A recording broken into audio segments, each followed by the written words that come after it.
Bonjour tout le monde, j'espère que vous allez bien. Moi oui, et aujourd'hui on se retrouve pour la nouveauté de cette semaine. Il s'agit du nouveau Star Trek Beyond, ou en français Star Trek sans limite. Une nouvelle mission attend l'équipage de l'Enterprise. Ils vont devoir se retrouver sur une planète inconnue, affronter le terrible général Krall. De leur côté, Kirk et Spock vont devoir prendre une décision qui aura des conséquences pour l'équipage mais également à l'Enterprise. J.J. Abrams laisse donc sa réalisation au réalisateur Justin Lin. Alors que le deuxième Star Trek Into Darkness plaçait la barre très haute au niveau de son scénario, ce nouvel épisode est en deçà. En effet, le seul bémol que je puisse reprocher au film, c'est son scénario, qui est ultra classique. Mais ceci dit, j'ai trouvé le film très spectaculaire et bien divertissant. Comme à son habitude dans les films de Star Trek, les effets spéciaux sont mis en avant.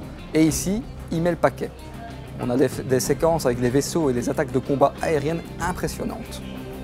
Il y a quelques scènes d'action assez sympathiques et je pense que le réalisateur s'est fait plaisir en plaçant un petit clin d'œil à la saga Fast and Furious. En effet, vous allez voir dans le film une petite séquence avec une cascade de moto assez sympathique. Donc concernant les effets spéciaux, c'est une grande réussite.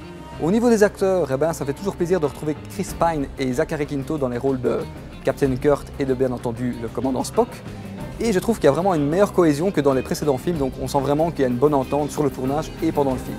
Ce que j'ai beaucoup aimé dans ce film ici, c'est qu'on peut retrouver des acteurs, à savoir Anton Yelchin et Karl Urban, qui incarnaient le Dr McCoy et Chekhov.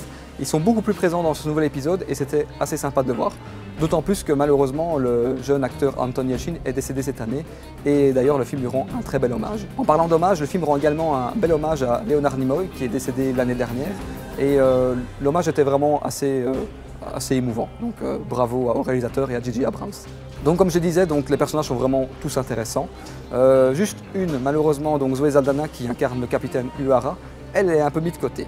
En conclusion, Star Trek Beyond ou Star Trek sans limite est un bon petit film de science-fiction qui plaira sans doute aux amateurs du genre, mais également aux fans de la franchise Star Trek. Comme je l'ai dit, le seul reproche que je puisse faire, c'est son scénario.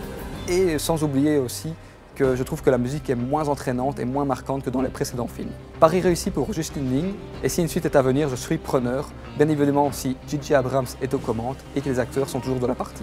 Star Trek Beyond sera disponible en format DVD, Blu-ray, Blu-ray 4K, Blu-ray 3D, Blu-ray Steelbook, mais également avec une édition collector comprenant une figurine du vaisseau Enterprise. En attendant, vous pouvez retrouver toutes mes chroniques ici, sur le blog de MediaMarkt Braine-l'Alleud.